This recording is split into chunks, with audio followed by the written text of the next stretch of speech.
वर्ष 1940 यह वह समय था जब संघ के सरसंघ चालक डॉक्टर हेडगेवार जी का स्वास्थ्य बहुत गिर चुका था। वे अस्वस्थ रहने लगे थे।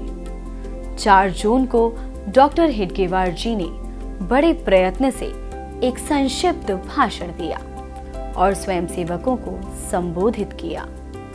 यह उनका अंतिम भाषण था। आइए सुनते हैं उस भाषण का एक अंश। मैं नहीं समझता कि मैं इस अवस्था में भी हूँ कि आपको कुछ शब्द कह पाऊँ। जैसा कि आप सब लोग जानते हैं, मैं पिछले 24 दिनों से बिस्तर पर ही हूँ।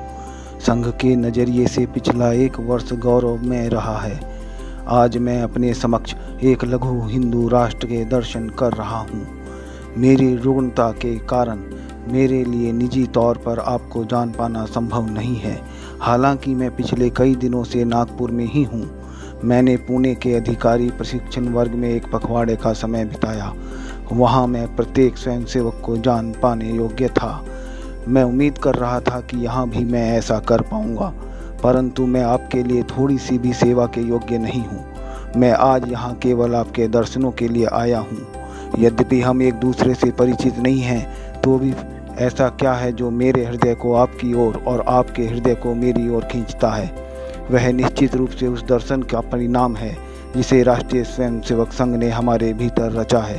भले ही कोई पूर्व संपर्क न रहा हो, स्वयंसेवक बड़ी गर्मजोशी के साथ पहली ही भेंट में एक दूसरे के निकट आ जाते हैं। यहाँ तक कि बिना एक दूसरे से बात किए भी वे आपस में मित्र बन जाते हैं।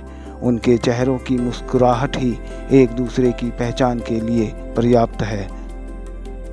आज के संस्मरण में बस इतना ही। आपसे फिर भेंट होगी एक नए संस्मरण के साथ।